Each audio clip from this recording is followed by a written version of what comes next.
Imminent 33 na Legislature in Guam is called to order. Mr. Majority Leader, you're recognized. Thank you very much, Madam Speaker. I move that we adopt this session agenda dated today, January 29, 2016.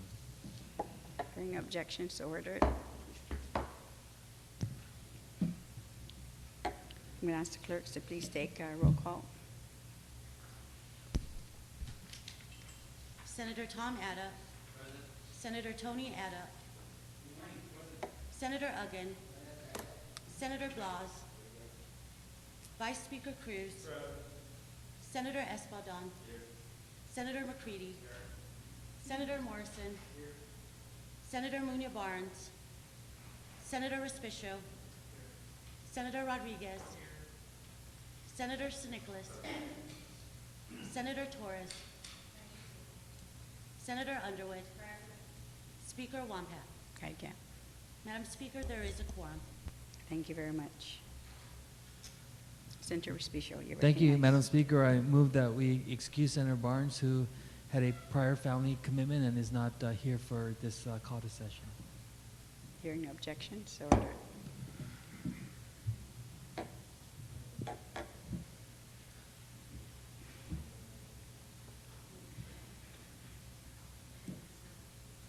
Senator, yes, Thank you, I'm Madam sorry. Thank Speaker.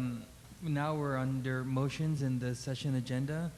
At this time, I would like to request the clerk that she read a resolution that was introduced by the Committee on Rules, Resolution 277-33, that was adopted and filed with the clerk this morning. Okay. Would the clerks please read it? Resolution number 277-33 COR, introduced by Committee on Rules, relative to expressing the support from the Committee on Rules to convene a legislative session to reconsider Bill 204-33 COR, an act to add a new section 1106A to 2 GCA and amend section 40109A of 5 GCA, relative to affecting elected and appointed official compensation.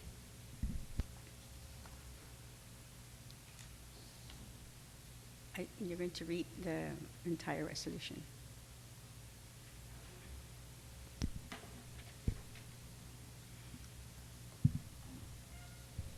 Be it resolved by the Committee on Rules of Imina Trentai Tres Legislature Guahan, whereas the Guam Legislature's Committee on Appropriation and Adjudication and Committee on Finance and Taxation held a joint budget oversight hearing on Monday, January 25, 2016, with the Director of Bureau of Budget and Management Research, Director of Revenue and Taxation, together with the Acting Director of the Department of Administration, to review the state of the Government of Guam finances, and whereas financial information obtained at this joint budget oversight hearing confirmed that by using the Calvo administration's cash flow reports, there may only be a surplus of $200,000 above the fiscal year 2016 FY16 revenue projection adopted by the legislature. Whereas had the legislature not decreased the revenue projections for FY16 by $37.1 million from the FY16 spending plan originally proposed by Governor Calvo, the Government of Guam expenditure for FY16 would likely result in an overexpenditure of $36.9 million, thus adding further financial stress to the Government of Guam's overall debt burden. And whereas at this joint budget oversight hearing, the Acting Director of the Department of Administration admitted under oath that the Government of Guam is experiencing a cash crunch, which has negatively affected the Government of Guam's ability to remit statutorily mandated deposits into the income tax refund, efficient payment trust fund for the payment of income tax refunds. And whereas Section 51102, Chapter 51, Title 11, GCA requires the cash deposit of a certain percentage of actual income tax collections to be deposited into the income tax refund efficient payment trust fund each fiscal year, and that such percentage for FY16 is 25.6% of actual income tax collections, which is calculated by dividing the provision for income tax refunds by the total projected income taxes in Public Law 33-66, General Appropriations Act of FY16. And whereas according to the BBMR's most recent December 2015 Consolidated Revenue and Expenditure Report, actual income tax collections as of the end of December 2015 were $110,723,988. And whereas in accordance with Section 51102, Chapter 51, Title 11 GCA, the amount of $28,345,340 is the amount that should have been deposited into the Income Tax Refund Efficient Payment Trust Fund during the months of October through December 2015.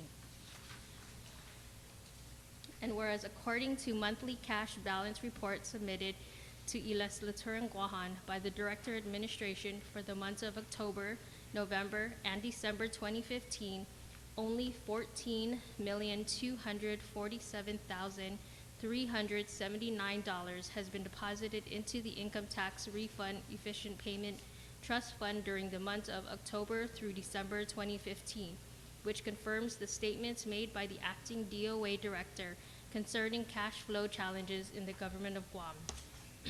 And whereas Bill 204-33 COR was introduced on October 30th, 2015, was publicly heard on November 10, 2015, and debated in a legislative session on November 16, 2015, but did not pass. And whereas members of the Committee on Rules, through the passage of this resolution, does recognize and respect the decision of those senators who voted nay on Bill 204-33 COR, and through the passage of this resolution, herein further acknowledges another effort, which, if passed and signed into law, would have provided for salary reductions for senators only. Whereas this legislative effort is memorialized in Bill 201-33 COR, an act to add a new section 1106.2 to Chapter 1, Title 2, Guam Code Annotated, relative to repayment of retroactive senatorial salaries disbursed under Public Law 32-208, and to amend Section 5 of Public Law 32-208 for similar purposes. And whereas Bill 201-33 COR was also publicly heard on November 10, 2015, and debated alongside Bill 204-33 COR in the same November 16, 2015 legislative session, also failing to gain passage. And whereas members of the Committee on Rules, through the passage of this resolution, also recognizes and respects the decision of those senators who voted on Bill 201-33 COR, and now therefore be it resolved, the members of the Committee on Rules, on behalf of the 33rd Guam Legislature, express support to convene a legislative session to reconsider Bill 204-33 COR, which is an act to add a new Section 1106A to 2 GCA and amend Section 40109A of 5 GCA relative to affecting elected and appointed official compensation, and be it further resolved that the Committee on Rules does hereby respectfully request the Speaker to call the Legislature into session in an urgent manner to reflect the urgent situation with the government's finances and tax refunds, and that the Majority Leader during that legislative session offer a notwithstanding motion to consider the actions of the body on the vote on Bill 204-33 COR, thereby allowing a re-vote on Bill 204-33 COR.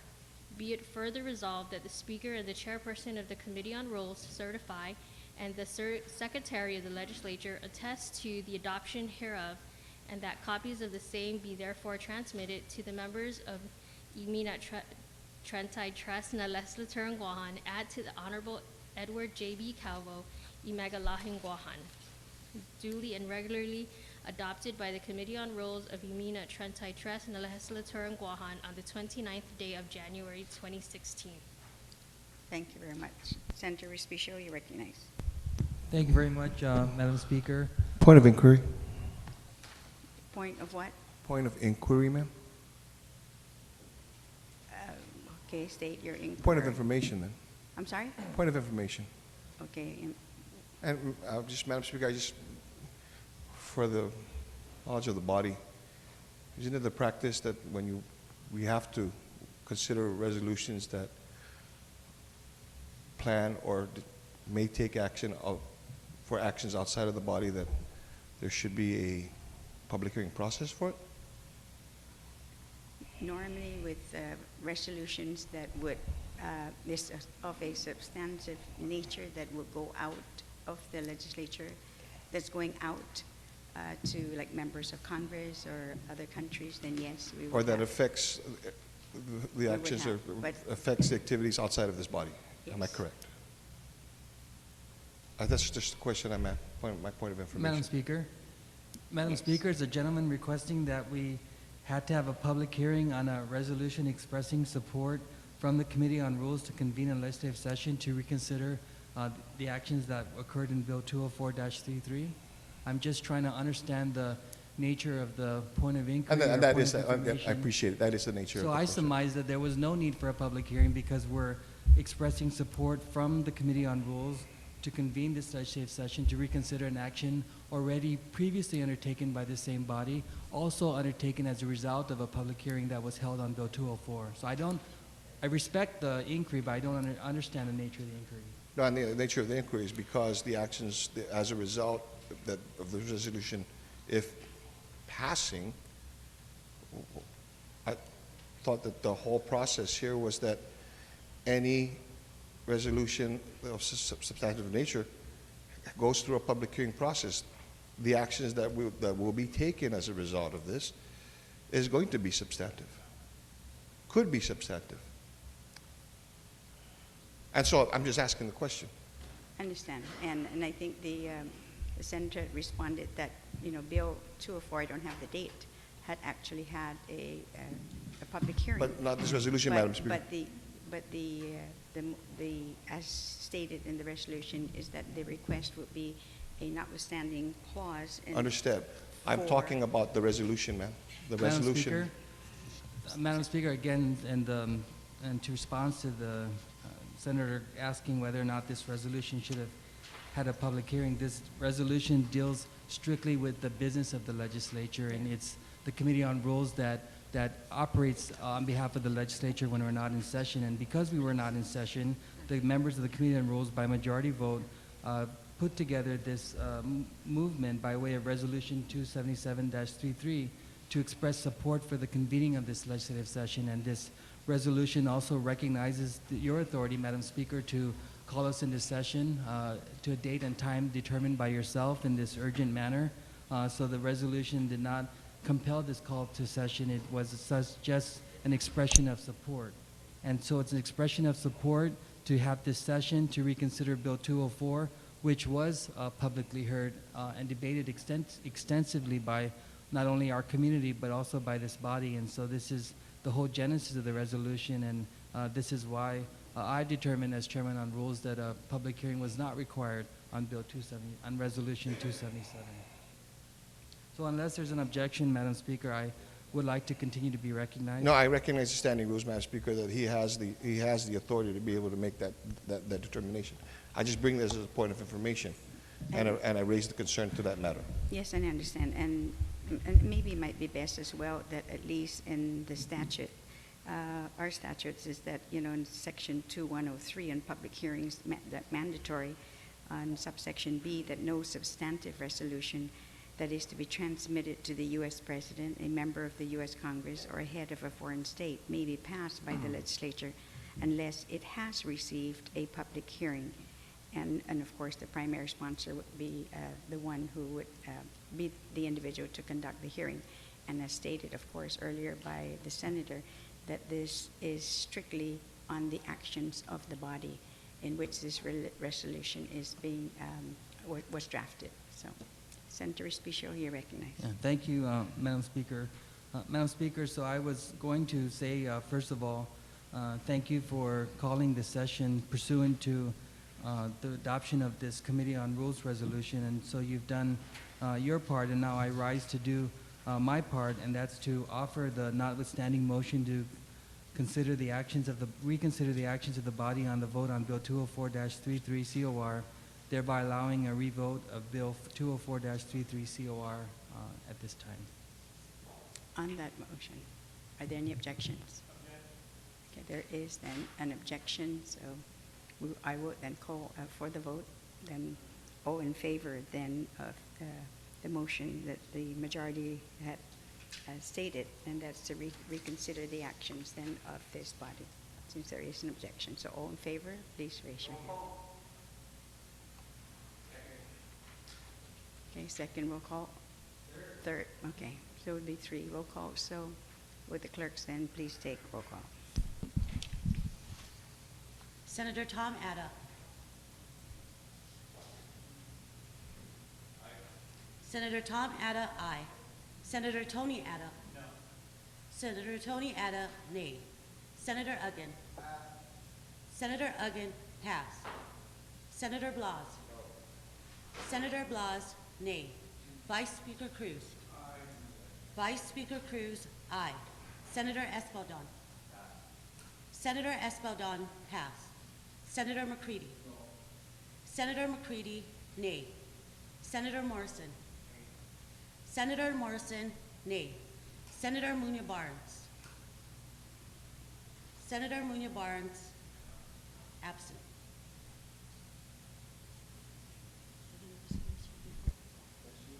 She's already excused earlier. So Senator Munya Barnes, excused. Senator Respicio. Senator Respicio, aye. Senator Rodriguez. Senator Rodriguez, nay. Senator Sinicolas. Senator Sinicolas, aye. Senator Torres. Senator Torres, aye. Senator Underwood. Yes. Senator Underwood, aye. Speaker Wampat. Okay. Speaker Wampat, aye.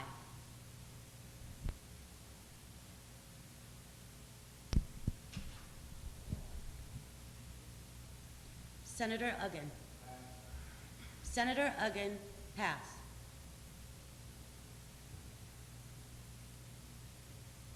Senator Espaldon. Yes.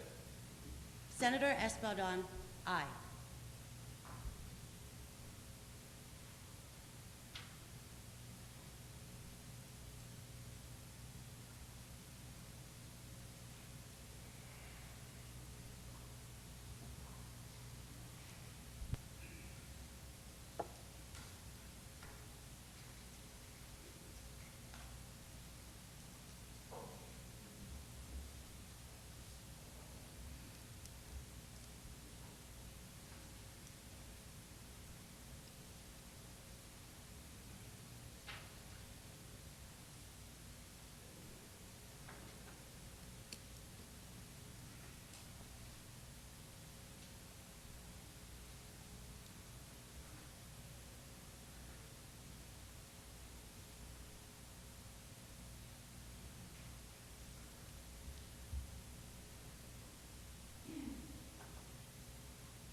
Senator Uggan.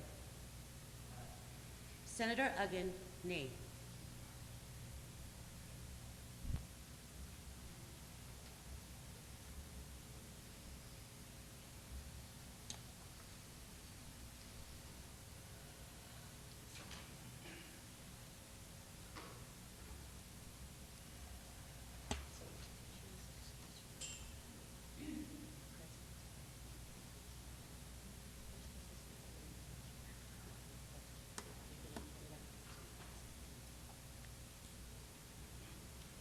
The votes are 8 yeas, 6 nays, and 1 excused absence.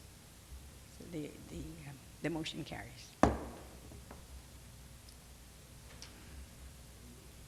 So since the motion is carried, then it goes down to the voting file. So can you please take roll call? Please read the title then of Bill number 204-33. Read the title.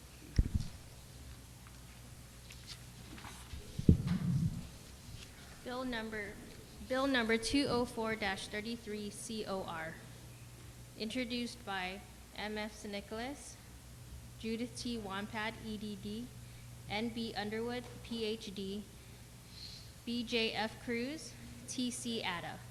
An act to add a new section 1106A to Chapter 1 of Title II, Guam Code Annotated, and to amend Section 40109A of Chapter 40 of Title V, Guam Code Annotated, relative to reducing the compensation of elected and appointed officials.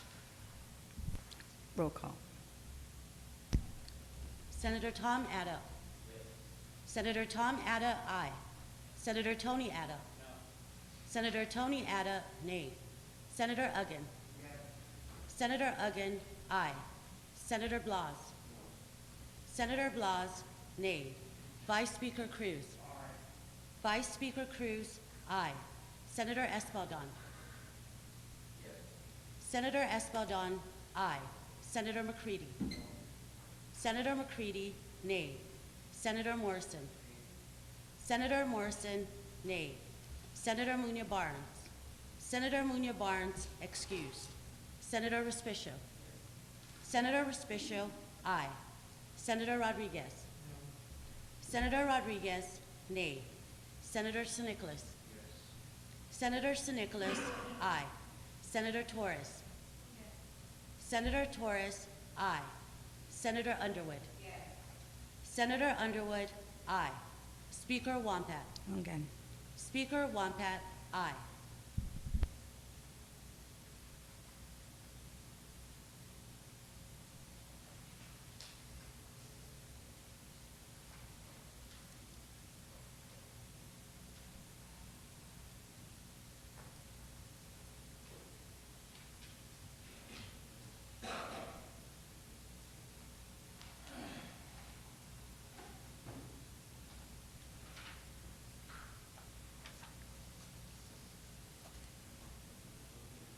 Bill number 204-33 received 9 yea votes, 5 nay votes, and 1 excused absence.